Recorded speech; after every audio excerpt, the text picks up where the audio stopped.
And still on socio-economic issues, President Muhammadu Buhari on Monday reiterated his administration's commitment to lifting 100 million Nigerians out of poverty, saying it is achievable if there is synergy between the government and the people.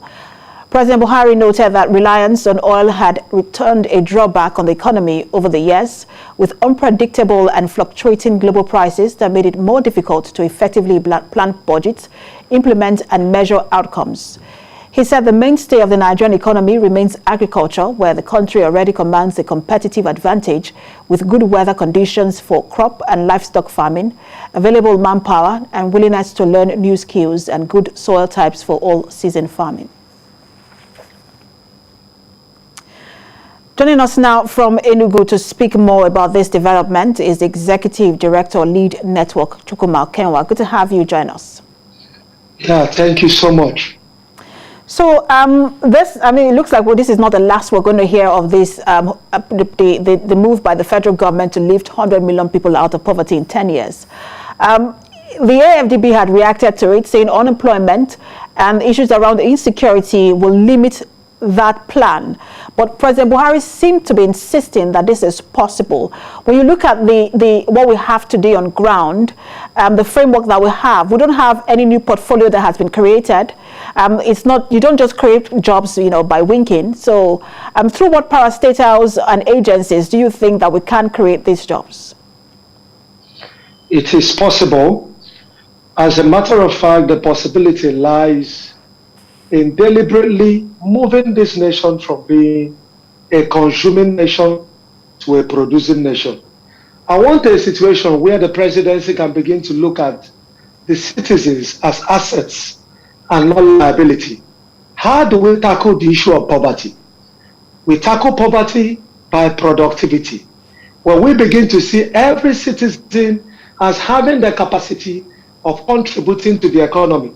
Because of course, when we look at economic growth, the very nature, when you talk about income per capita, it's not just enough to look at it in terms of what an average citizen could earn within an economy, but also what an average citizen has the potential to contribute.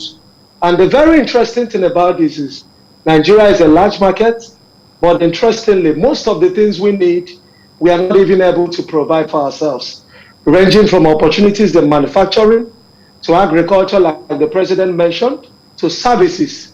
But one of the things that is really disheartening for an administration that speaks so much about agrarian revolution is the fact that the presidency have not demonstrated the political will to tackle the issue of farmers' headers clash, which of course is counterproductive. So I think we want to see the president demonstrate a political will first in that aspect. Absolutely. That's, you can't say, go to the farm, and then there are security challenges, and then, even the efforts being made are being thwarted by these security challenges. But let's also bring it down to the states. Doesn't the state governors have a role here? Because it looks like most of the policies we've seen around agriculture, where the federal government is targeting to lift people out of poverty, seems to have been driven largely by the federal government. So what role should the state governments be playing here, even the local governments and the LCDAs? As a matter of fact, I think there is a need for capacity building for our state governors in terms of refocusing their interest in human capital development. It does appear, especially when you talk about the issue of harnessing the potentials of young people. Nobody wants to look into that. And I think it's high time we begin to look at having a legal framework that will mandate leadership at all levels to have a certain percentage that will be converted into human capital development, diversifying of the economies, because all we see, it's measuring on the minors and minoring on the measuring. If you want to build an economy by trying to build every other thing else, apart from the people that will be the productive, that should be productive to turn around the economy, then of course you are not taking the right step. So I think all of these conversations has been happening without thinking on how can we, for instance, begin to have like engineers that can fabricate engines of vehicles here, that can tackle the issue of like the phone gap we have here. Nigerians use lots of phones, but largely, we don't have many of them being produced here.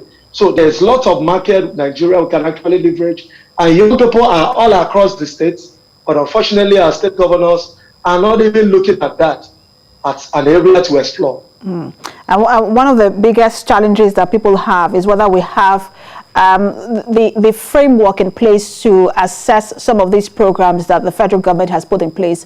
The Anchor Borrowers Program, the Social Development Program, there has not been that framework to say we're assessing the key performance index of this program. It's a huge challenge for some people, but we'll see how some of this plays out in the coming years to see what the federal government has done so far. Executive Director, Lead Network, Chukuma Okenwa, thanks for talking to us. Thank you so much.